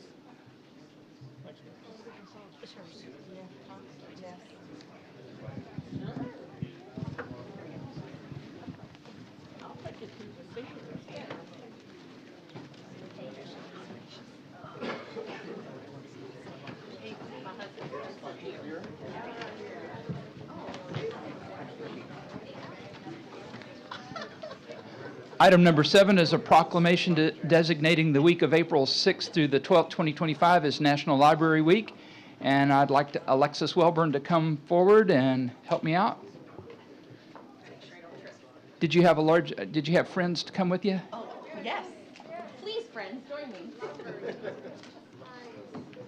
I know, Frank. Oh my gosh. I'm old. No, go on the side of my head.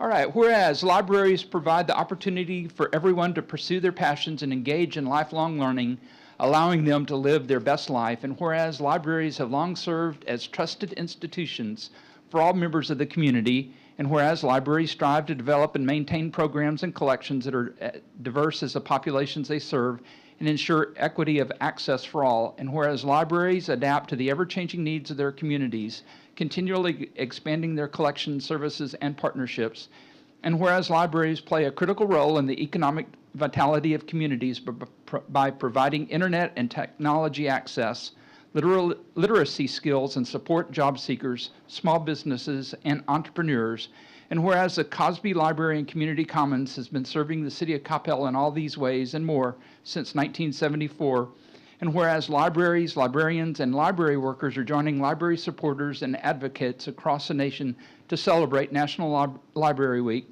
now therefore I, Wes Mays, Mayor of the City of Coppell, do hereby proclaim the week of April 6th through 12th, 2025 as National Library Week, and in witness thereof have set my hand and caused the seal of the City of Coppell to be affixed this 8th day of April, 2025. So thank you very much, and I'm going to give my little story. Thank you.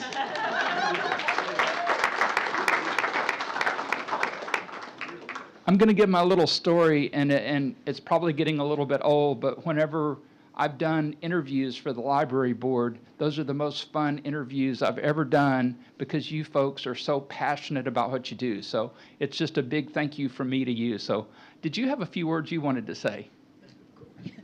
If you know me in the city, I always have something to say.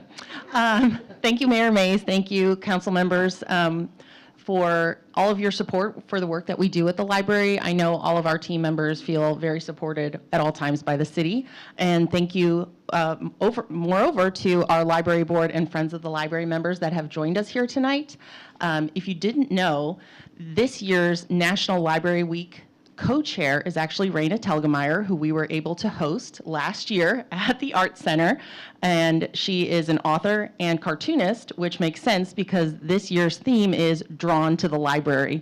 So we know that everyone comes to the library for different reasons, and they keep coming back to our library because of the relationships that are built and our amazing staff and all of the hard work that is put in by our volunteers to make our programming great. So we hope that you'll join us, if not this week, then in a couple weeks when we start our exciting summer programming. But no matter what your reason is for joining us at the library, we're happy to have you. we'll see you there.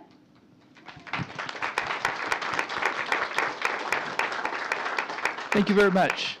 So just as a note, in case anyone's curious about why I'm so passionate, my mother was a librarian, so anyway. Let's do a photo and then we can, everybody move in close. Yeah, a little bit more. Everybody needs to shift in that direction just a little bit.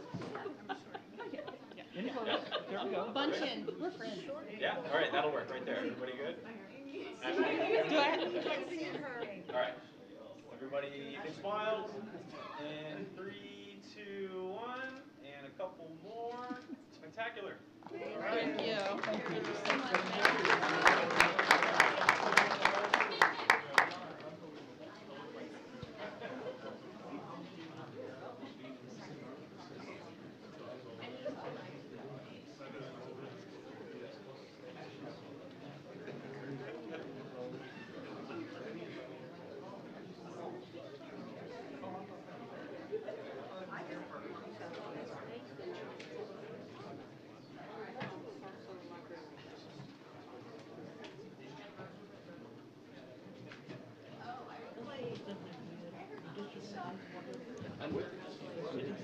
All right, item number 8 is our item number 8 is our citizens' appearance. Persons wishing to speak must sign the register and list your address. Presentations by individuals shall be limited to 3 minutes each. Persons signed up to speak will be called in the order that they signed up. No personal attacks by any speaker shall be made against any member of the council, the mayor, individual group, or corporation. There will be no comments or deliberations from the City Council due to the Texas Open Meetings Act. We do have 3 people signed up to speak tonight, and the first on the list is Mr. Alan Marker.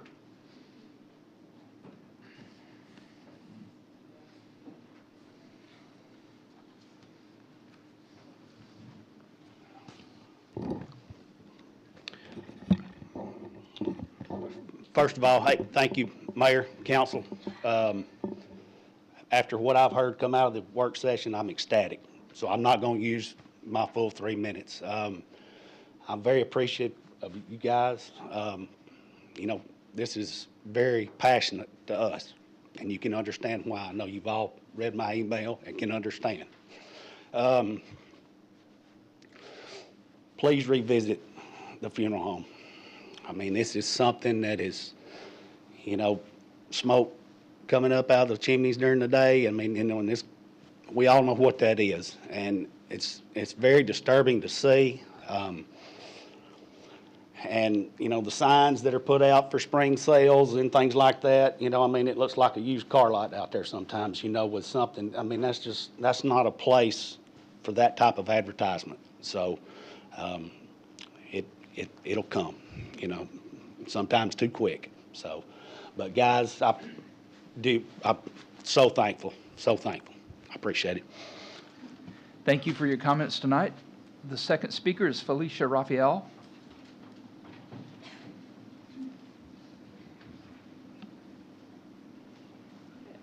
And I think I forgot for Mr. Marker, but name and address for the record, please. 321 Plantation Drive. I am Felicia Raphael. I'm at 620 North Coppell Road. I've been a resident of Coppell for 22 years, and you guys have probably never seen me. I keep to myself. I keep a low profile, try to stay out of trouble and do what I can. But I've been here 22 years, and I wrote notes, so bear with me. I may have to take a couple of breaks, but I put a lot of thought into selecting this community for myself and for my loved ones because I thought it was a community of honor and integrity, respect, and empathy. It's a bedroom community, and as such, we don't offer everything that you would get in a larger community, but we do offer everything that a great community with a lot of heart can offer. I made a lot of sacrifices and put a lot of commitment here in order to remain a member of this community. Sacrifice and commitment that has been rewarded time and time again. That same commitment and sacrifice was summoned when I chose Coppell, and more specifically Rolling Oaks, for the final resting place of my loved one. We're just short of 1 year. April 28th will be 1 year for me. And I'm here tonight to ask each of you as representatives of this community to honor the promises that were made when Rolling Oaks was established. A promise to maintain and operate that community as you would any other Coppell neighborhood, because that's what it is to me. and to those of us who meet there daily, every day for almost 365 days. I meet there with my newfound family, which consists of others who have put their loved ones there for internment, as well as the staff who work to ease our pain. Let's see here. I visit Rolling Oaks daily. I have found an overwhelming, supporting, loving, and kind group of people who I'm proud to call a part of my extended family, from the families of those who who have interned their loved ones, as well as the staff members. I'm sorry to repeat, but I gotta find my spot. In any event, I understand that running the city is a big job, and that running the cemetery sometimes is not a part of that job, but we have a community out there, and we would like to keep it an arm of Coppell, representative of what Coppell is in total. It's just another neighborhood full of people who have given their all to make this community what it is. And it means a lot to me. I'm very proud to be a part of this community, and even more proud to say that that's where I will lay in my final state. And I would like it to remain as is as much as possible under the supervision of this city, because I trust that you will operate it with honor and respect. That's all I have to say. Thank you for your comments this evening. Our third and last speaker is Camille Gray.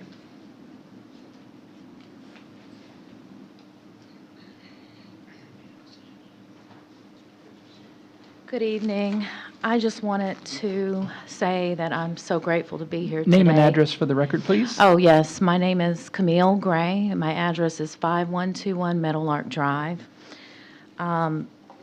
Being here today was important because I wanted to express why Rolling Oaks is so special. It's not another cemetery. It's special because of the community, the families that I've met since the past year when I lost my son, and I am so grateful to have been a part of such a beautiful place where my son has been laid to rest. I have peace. The environment is beautiful and amazing, and just to see the sun rise, it's important. I just want to say that what makes us so special is the people, the community, the families. We share stories, and we encourage one another.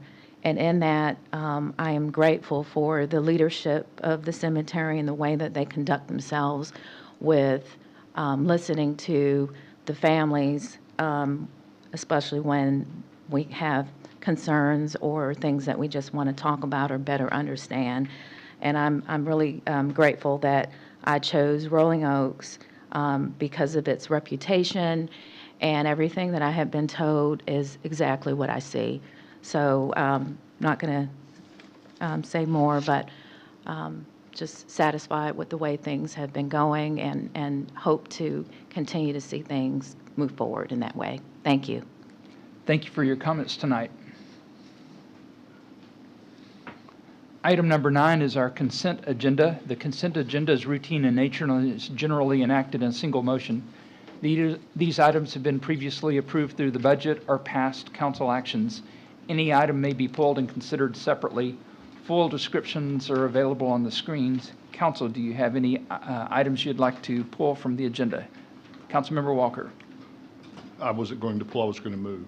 I'm sorry. Is there... Councilmember Walker, back to you. Thank you, Mayor. At this time, I would move that we approve consent agenda items A through G as stated. Thank you. Seconded by Mayor Pro Tem Nevels. All in favor? Walker, Hinojosa, Smith, Carroll, Nevels, Prem Kumar, Matthew Hill in favor. None opposed. The motion carries. Thank you very much. All right, item number 10 is approval. Consider approval of award bid number Q0325-01 to Coppell Construction for the construction of the dog park reconstruction project in the amount of $1,932,114 as provided for in the Coppell Recreation Development Corporation Fund, and authorizing the city manager to sign any necessary documents. Mr. Richter. Good evening, Mayor and Council. Thank you for having me here this evening to provide an update on the dog park reconstruction project. I come before you this evening with very good news.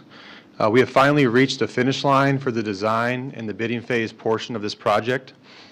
And at the conclusion of this presentation, I will be seeking your approval to move forward with awarding a bid for construction. I am very sorry. I thought the presentation was on the screen.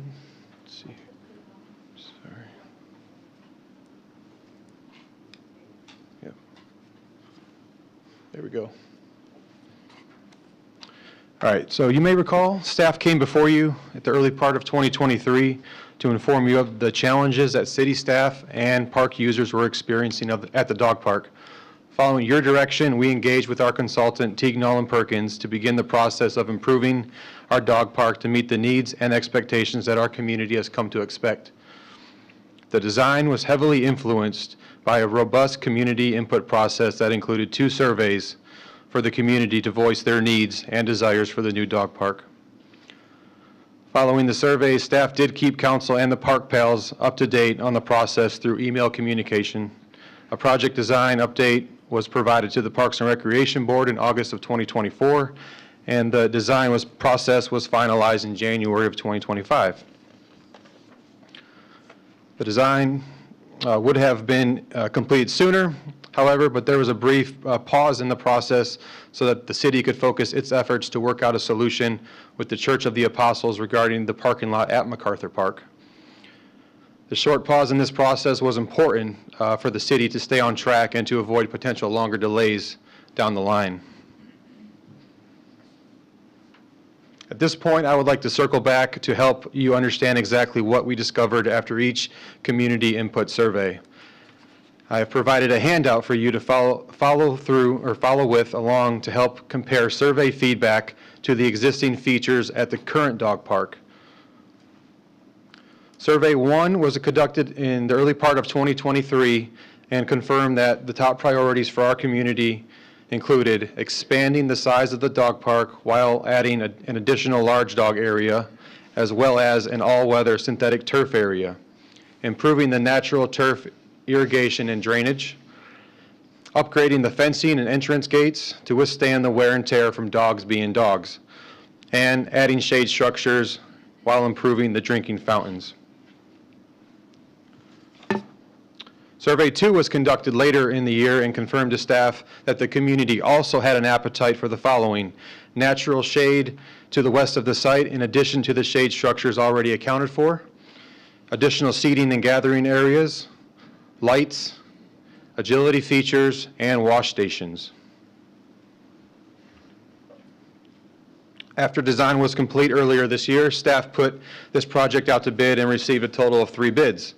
They were all ruled to be unresponsive due to miscalculations and errors by all 3 bidders in their bid documents. Working with our procurement team, we discovered that the best path forward was to go back out to bid. During this next round of bidding, staff received 9 bids. This time, only 2 were found to be unresponsive, and after working alongside our consultant TNP, we found Coppell Construction to be the lowest responsible bidder for this project, while providing the best value for the city. It is our recommendation to move forward with awarding a bid to Coppell Construction for a contract that is under budget by approximately $668,000. This contract also includes 2 alternate bid items: installing lighting around the perimeter of the park, installing irrigation in the all-weather turf section. If council would like to approve this project this evening, next step will be to take this project to the CRDC board on April 21st for their approval as well. At this point, I would just like to say thank you to Mayor Mays and council for your support during this entire process. Your help along the way has us staff feeling really confident that this new and improved dog park will meet the needs and expectations for our community. This concludes my presentation. I am joined by Aaron Tainter, Assistant Director from Public Works, and Nick Nelson, our consultant from Teagnall and Perkins, to answer any questions that you may have. Thank you. Thank you very much. Councilmember Walker. Thank you, Mayor. So just a couple of questions. I got involved in this early on with some folks that were really interested in it, and there were a couple of things that they wanted, or they were recommending at least. And I was kind of curious. One of the things was that, you know, the large deck mowers that we would use where the grass was located sometimes would snag into the fence. and create some problems there that would then create some gaps in the fence that made it problematic for the dogs. And it was suggested that some type of buffer that wouldn't have to be mowed would be around the fence area to prevent that. Is there anything like that incorporated into this to protect the fence from the large deck mowing equipment? Yes, sir. That will be fixed in this project with a 9-inch mow band. I think it's called mow band around the perimeter. Where any fences, there's a mow band there as well to help reduce or to help that not happen anymore. Okay. And then my second question, I know there was a lot of concern about, particularly in the winter months, you know, folks would get off work at 5:30, they'd try to get out there by 6, it's already dark, and there was no lighting. So I presume that when we talk about lighting, is it the entire facility that will be lit up at night? And what are the expected hours that the lights would run? So that'll actually be, we'll have to come back before the project is completed to update the ordinance to allow for that. I believe the update would have to be 9/11/3 P1, if I recall. That would be the ordinance that we would have to come back to update. But it would be consistent with the rest of our lighted areas within the park system. Which would be like till 9 p.m. or? I vaguely remember this because of another situation that came up. I believe it's like,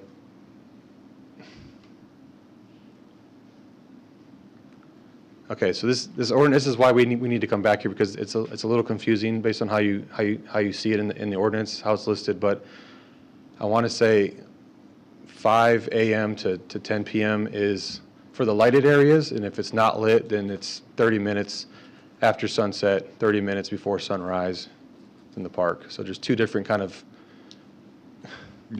two different things within the ordinance that we need to clear up and clean up. No, that's totally fine. Just as long as just make a mental note that, you know, part of the concern was that folks that are working, you know, want to be able to get out there in the winter months with their dog. Just as long as there's some lighting for a period of time to accommodate the use of the park by those people, I think that would be good. But I'm getting ahead of our skis on this one, apparently. Yeah, we will be back to clear that one up. Yes, sir. Thank you so much. You're welcome. Councilmember Prem Kumar.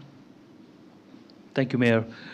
Thank you for the presentation. I don't have a question, just a comment for anyone watching this session. This is a big ticket item, but this is also one of the highly requested feature for the city. A lot of residents have asked for it. You shared about the 2 surveys, and the Parks Board has approved the scope of this project. And, you know, typically the City Council defers to the Parks Board. Again, I'm not speaking for everyone, but most of us do. So thank you for the effort. Thank you. Mayor Pro Tem. Thank you, Mayor. Kind of along the same vein of Councilmember Prem Kumar, I wanted to confirm the funding source is from the Coppell Recreation Development Corporation, which is, if I'm correct, is supported by sales tax. Is that correct? That's correct. All right. So just wanted to make sure everybody know that you do see a price tag on this, but that is sales tax funded, so it's not property tax. And thanks to everyone who shops in Coppell to get us a new dog park. So I had one question. As a small dog owner, on the natural synthetic turf area, is that going to be mixed use for all dog sizes, or how's that going to work? Yes, Mayor, it will be mixed use for all dogs of all sizes. So when the Doberman jumps on my little... That'll be a thing you're going to have to work out with that dog. Honestly, though, it is in the plans before we open the dog park again, is to roll out a video about expectations from dog owners and how best to serve one another when you're there at the park. So that is in the works as well. Okay. Well, my little terrier thinks she's going to be able to take the Doberman down, so it's probably not a problem. All right, Councilmember Matthew. Thank you, Mayor. If we approve and CRDC approves, when will the project start and when will end? So the project is, for the contractor we have selected, they've identified 180 days, and we are anticipating June 1st for a start date, or early June. So we're if you do the math there, I think you're somewhere around December 1st. The second question, it says 1.9 million. If they finish the project sooner or quicker, are there any built-in benefits or any bonus for them to finish it early? That one, no, No. there's not. Okay. Thank you. You're welcome. Council, any other questions? Mayor Pro Tem. Oh, Mayor Pro Tem. Are we going to do the same thing? I was gonna do it. Yeah. He called me first. Hey, I have my hand All right, Mayor. I move to approve agenda item 10. Thank you very much. Do I have a second? Councilmember Hinojosa Smith. All in favor? Walker, Hinojosa Smith, Carol Nevels, Prem Kumar, Matthew Hill in favor, none opposed, the motion carries. Thank you, Thank you Council. very much. Appreciate it. Item number 11 is a public hearing, so I will open the public hearing to consider approval of an ordinance of the City of Coppell, Texas, readopting, ratifying, and republishing and extending Chapter 9 of the Code of Ordinances, Article 9-19, Youth Camp Program, Standard of Care, and authorizing the mayor to sign. Mr. Wyatt. Yes, sir. Thank you. Good evening, Mayor and Council. Yes, my name is Daniel Wyatt, Recreation Coordinator at the Corps. This item is routine in nature as an annual review process in order to be exempt from the state of Texas licensing process for youth camps. The Camp Do-It-All program is not licensed by the state of Texas, so we abide by the standards of care they put in place for municipal recreation programs. Camp Do-It-All is a successful day camp program and is offered for children from ages 6 to 12. We offer the program during all the major Coppell ISD holidays. So this includes summer, Thanksgiving, winter holidays, and spring break. This totals will be at 15 weeks out of the year, in which almost every week is highly sought after. I will take a side note of saying this summer we have already filled up 10 of our 11 weeks, so really exciting time. We hold camp at the Corps during the school holidays, and then we partner with Coppell ISD for summer camp to be held at a local elementary. This year we'll be holding it at Lakeside Elementary.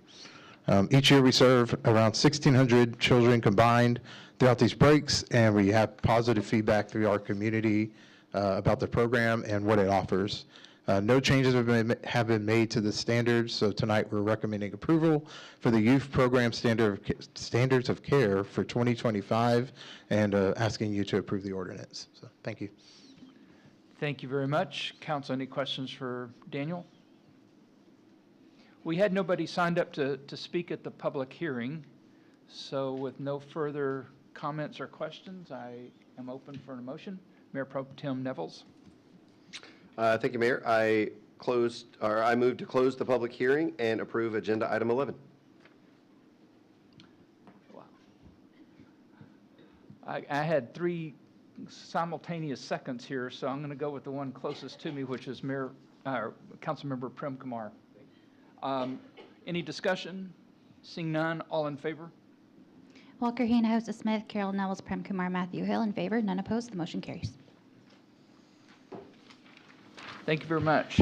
Item number 12, it's a public hearing, so I'll open the public hearing and ask Mr. Steer to read it into the record. Mayor, Council, good evening. This is a public hearing to consider text change amendments to the Code of Ordinances, Chapter 12, Article 1229-6, non-conforming signs, to allow signs excluding pole signs built prior to 1990 to be rebuilt in the same location with the same height and width, provided they're architecturally compatible with the main structure on site, and authorizing the mayor to sign. At the council meeting on March 11th, 2025, council approved several amendments, including parking and definitions. This one was unintentionally left out of the required newspaper notice and therefore could not be heard at that same time. Since adequate notice has been published in the newspaper, so the proposed ordinance was a result of a retail roundtable held with retail developers in fiscal year 2023 to discuss future trends in retail. During the roundtable, it was a consensus that the current non-conforming signage was most likely never going to be removed and brought into compliance unless destroyed by fire or natural disaster. These signs were built prior to the current ordinance. They're typically larger in size and greater in height than what the current ordinance permits and are considered legal non-conforming. If they could be rebuilt to the same height and width that they are currently, then the owners of the centers would consider rebuilding these signs to be more architecturally compatible with the centers and would be more uniform with the existing signage along the city roadways. On October 17, 2024, the Planning and Zoning Commission unanimously recommended approval of the proposed ordinance amendment, and the amendment reads, if an otherwise non-conforming monument sign was built prior to the adoption of this ordinance and is not a pole sign as defined in this article and has been in constant use, it can be rebuilt in the same location with the same height and width, provided it's architecturally compatible with the main structure on site. That concludes my presentation. I'd be happy to answer any questions. Thank you very much. When did you present this to the council in work session? Was that in 2024? I believe so. Yes. If the roundtable was held in 23, then we probably... Fiscal year 23, and then it took a while to get it to work session, and then it went back to P&Z, and it's finally made it back to you. I did remember it. It was just been a while. Okay, Yes, thank sir. you very much. Councilmember Walker. Thank you, Mayor. Mr. Steer, first, I want to commend you and the other members of staff for having the retail roundtable, taking an input from our business community, and then incorporating that in a way that makes sense so that, you know, it encourages a solid relationship with our business community. And I really commend you guys for the way that you've, you know, kind of brought that sense of community forward. I did have a question about, so on the pole signs exclusion. So I know we've always excluded pole signs. Are there any non-conforming legal pole signs that currently exist, to your knowledge? Yes, there is. I believe it's the Chase Bank that's on South Beltline. There's a pole sign, a true single pole sign.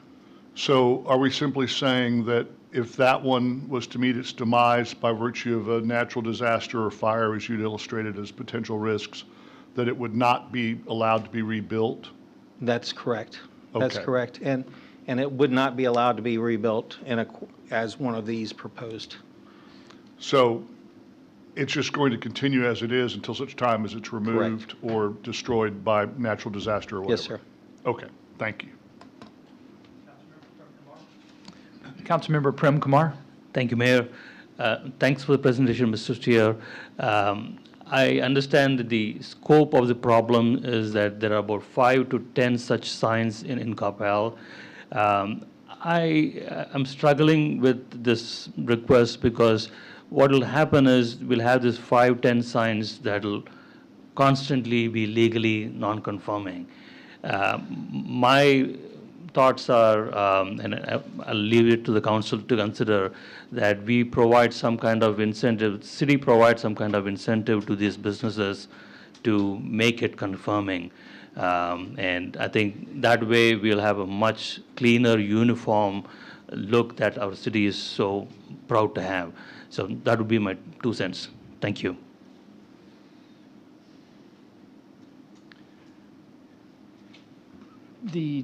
Councilmember Prem Kumar, the topic tonight is the zoning ordinance. We would have to take the funding of it up in a separate budget item. Can I ask a follow-up? Absolutely. My understanding of the zoning ordinance is if it passes, these businesses can continue to be legally non-conforming, correct? That's correct. And that's what I'm opposed to, Mayor. Okay. Thank you. Any other questions, council? This was a public hearing and no one had signed up to speak, so I am open to a motion. Councilmember Walker? Thank you, Mayor. I would move to close the public hearing and to approve item 11 as stated. Thank you. Do I have a second? Oh, sorry, item 12. 12. Thank you. Do I have a second? Councilmember Hill, is there any discussion?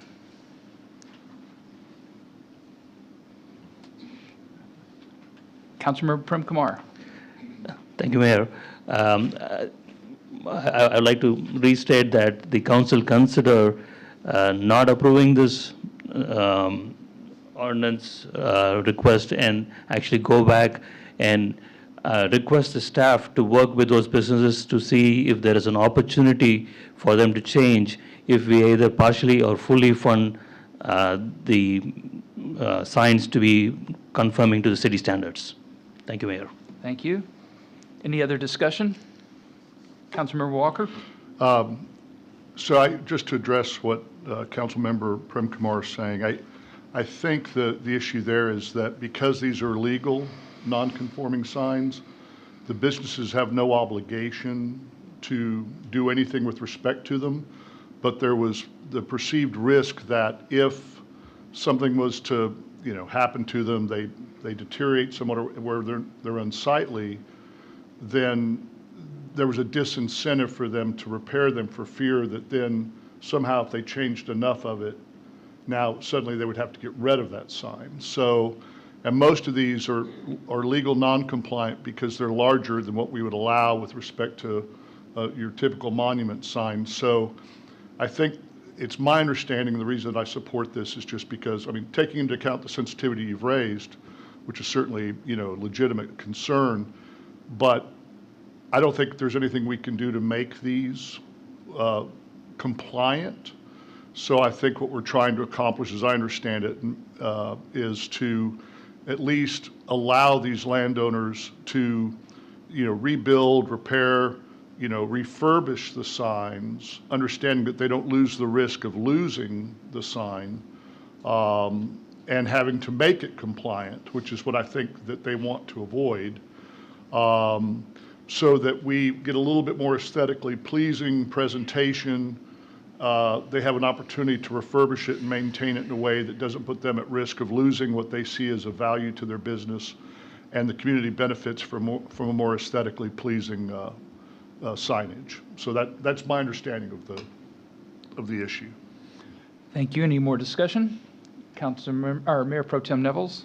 Thank you, Mayor. Councilmember Prem Kumar, while I definitely appreciate the merit of what you're saying here, I do tend to agree with Councilmember Walker, just in the sense that, according to that roundtable, what was reported to us was that they would much rather just let them deteriorate versus bringing them to a current conforming status. So this does carve out an opportunity for them to maintain the size and the scale of the sign, which I think that they really do appreciate, but still allow reconstruction, beautification, however you want to phrase it, to bring it up with some of the standards of the other signs that we have in town. So I think this potentially is a win-win for the property owners and for the city as a whole, because it will allow them to work on the sign and, I guess, better beautify that sign in that location. So that is why I'm in support, because I do want to support our property owners' ability to be able to, raise the standard and raise the look of the signs and give them some sort of status to be able to do that. So that's why I'm in support of this. And Councilmember Walker, I appreciate your comments to this as well. Councilmember Prem Kumar? Thank you, Mayor. Councilmember Walker and Mayor Pro Tem Nevels, thank you for your comments. I completely agree with you guys. I'm actually in support of this if we had the opportunity to go back one time and ask them if they're interested to consider a partial or full funding from the city. That's all I'm asking. If it comes back maybe next session, I'm definitely going to vote in favor of it. All I'm asking is an opportunity to ask them one more time. Thank you. Mayor Pro Tem. Thank you, Mayor. So I actually think, depending on how whether the vote goes yay or nay, I think there's still the opportunity to have that conversation even after this. So I don't want you to think that a door would be automatically closed. There's still all types of conversations we can still have. But I just don't want you to think that once a vote is done, like those conversations are just completely closed. So. Seeing no further comments, all in favor? Walker, Hinojosa Smith, Carol, Nevels, Matthew Hill, opposed? Prem Kumar, the motion carries. Thank you very much. Item number 13 is a public hearing, so I'll open the public hearing and ask Mr. Steer to read it into the record. This is item number 13 on your agenda. It is to consider approval of PD 313R2-MF2, a zoning change request from commercial to Plan Development 313 Revision 2 Multifamily 2 to approve a detailed site plan for a 71-unit, 4-story condominium apartment complex on approximately 4.4 acres located on the east side of South Beltline Road and the west side of Sanders Loop, approximately 660 feet south of East Beltline Road, and an amendment to the 2030 Comprehensive Master Plan from mixed-use community center to urban residential neighborhood. Thank you very much. The applicant has requested that this item be deferred until the May 13th meeting. However, that request came in after the published notice, so the council does have the choice of to continue to hear this item tonight or to defer it to the May 13th meeting. This is a public hearing. There were no one signed up to speak. So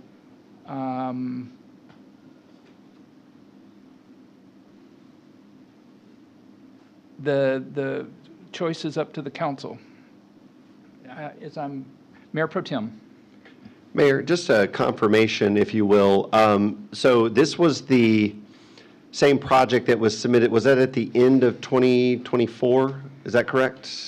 Or timeline, I guess, not really matter, but it's the same project, correct?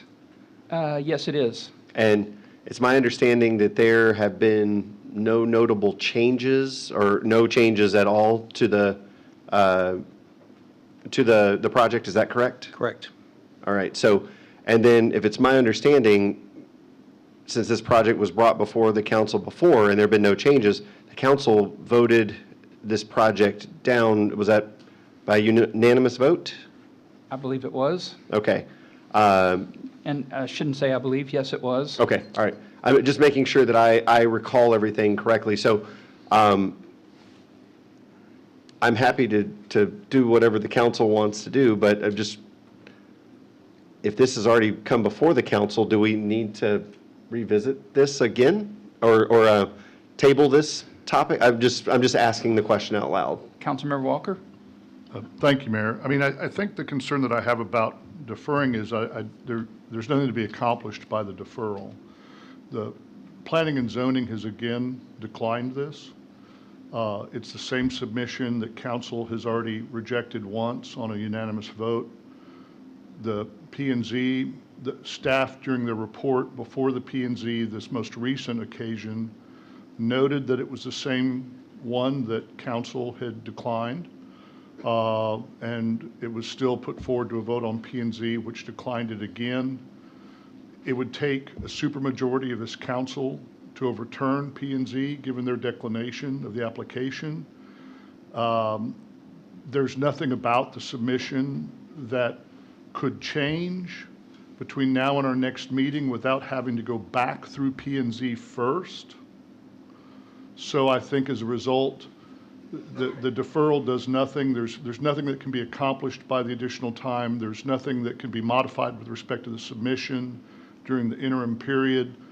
Any modification would then require a resubmission to staff and a resubmission to P&Z before it would come here, and then we would be looking at something different. So, presuming it was changed. So I think we should just follow through as P&Z did and vote our conscience as a body. And to the extent that the applicant wants to resubmit a different application or to modify this application and go back through the process, he certainly has that right, and no one would decline that. So I don't see any, there's absolutely zero reason to have a deferral. So I would be in favor of going ahead and voting and then letting the applicant decide whether or not there's some modification that he would want to seek to make and going back through the process. Thank you. Councilmember Carroll? Well, thank you, Mayor. I was in favor of letting the citizen to table this and to postpone until the next time. So that was going to be my vote. To Councilmember Walker's point that there's nothing to be accomplished. I think that's fair, but I do think he has come back through the process, and so he should have a right to postpone it if he so chose to do so. So that would be I'm okay tabling it or postponing it to a later date if that's what he requests. Councilmember Prem Kumar. Thank you, Mayor. I concur with Councilmember Carroll. While this situation is different from what we have faced in the past, we have also had situations where the applicant has requested for an postponement, and we have allowed that. And in this case, I think we should give the applicant the opportunity to address the council, even if the underlying situation has not changed. So my vote would be to allow the applicant to postpone. Okay. Councilmember Matthew. Thank you, Mayor. I was not present when we took the last vote, so I was not privy to all the discussions, number one. Number two, my understanding was 5-1 vote, was not a unanimous denial. Was it Okay. 5-1?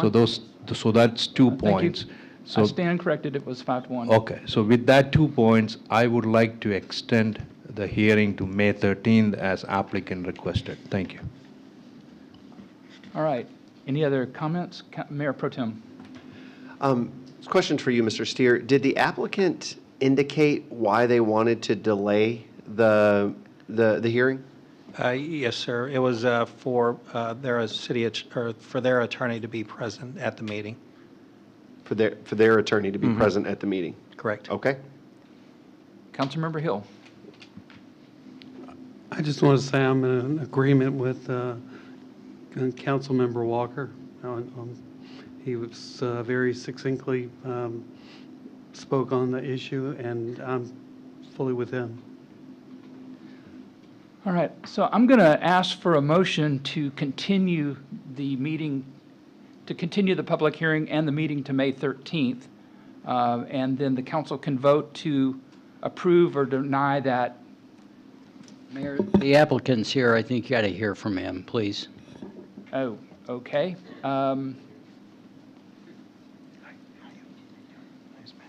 Does that, Mr. Hager, I have a question then. Procedurally, if we're hearing from the applicant, does that mean that we're hearing from the item tonight? Public hearing, so I think the applicant ought to have an opportunity to tell you why they want the extension, and that's the legal representative, and I would ask you to honor his role as an attorney for the applicant.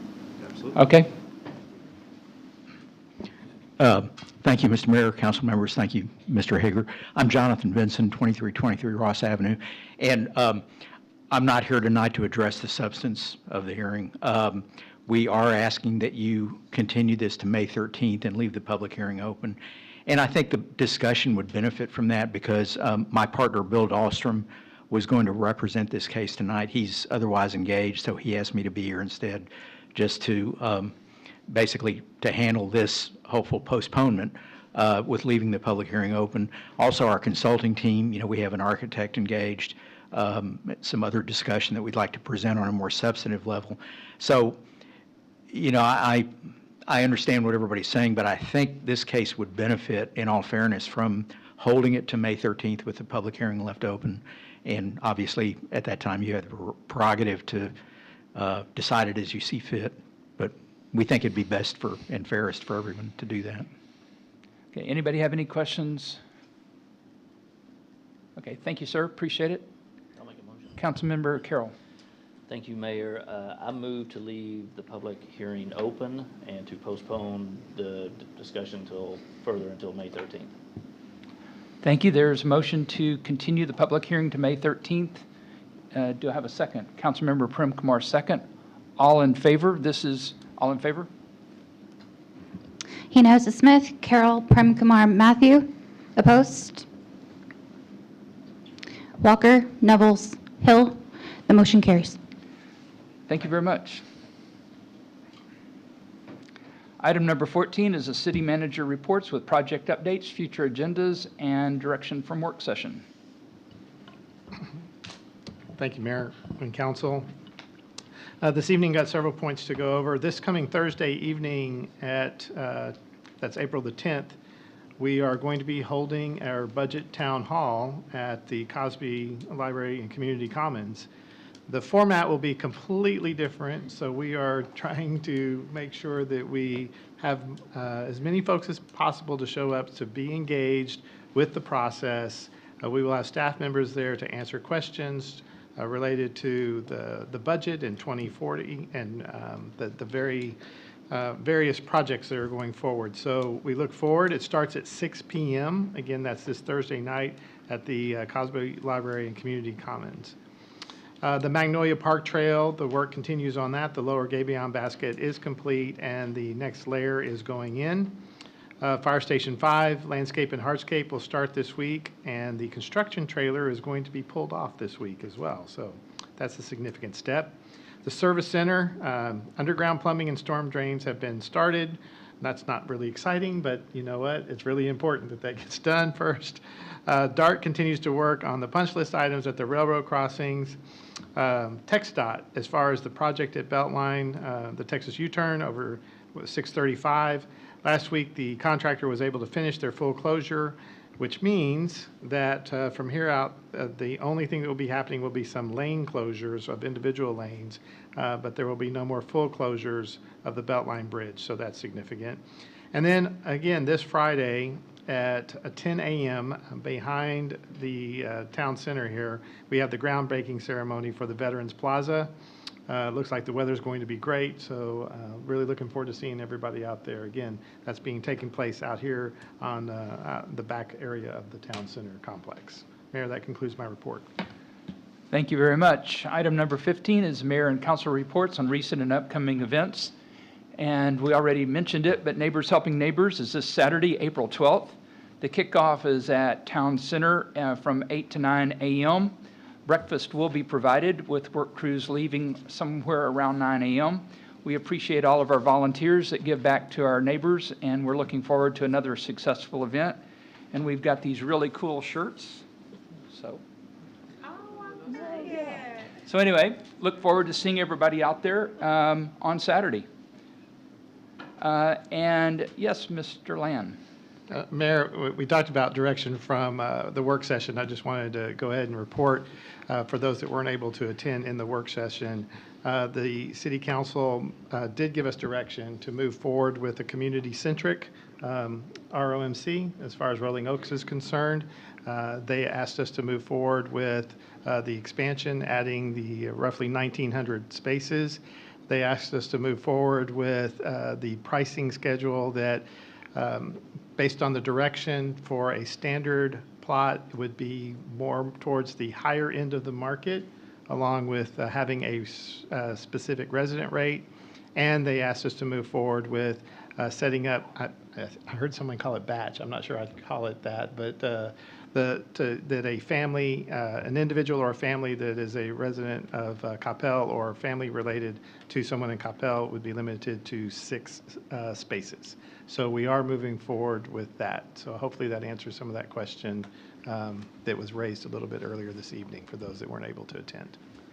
So thank you. Thank you. Item number 16 is our public service announcements concerning items of community interest with no council action or deliberation permitted. Do we have any public service announcements? Councilmember Prem Kumar. Thanks, Mayor. This Saturday is going to be a busy day. In addition to Cops Appreciation and Neighbors Helping Neighbors, there's a religious institution, Haveli, that is doing a blood drive. So if you're interested in donating blood, please get in touch with them. Thank you. Do we have any other PSAs? Seeing none, item number 17 is necessary action from the executive session. I'll call on Councilmember Hinojosa Smith. Thank you, Mayor. Do they need, anybody need? Okay. I move to, from executive session, I move to approve, I move to accept the recommendation of special counsel, which includes not referring the matter to a hearing panel and consider the matter closed with no further action necessary. Notice of the motion and action shall be sent to both parties. Seconded by Councilmember Carroll. Is there any discussion on the motion or second? Mr. Hager. Mayor, I would remind that since Mr. Nevels and Mr. Prem Kumar were participants in the process, that they cannot vote. It's fine that they stay in the room. All right, thank you. So all in favor? Walker, Hinojosa Smith, Carroll, Matthew, Hill. In favor, none opposed, the motion carries. Thank you very much. Item number 18, there being no further business before this body, we are adjourned at 8:35 p.m.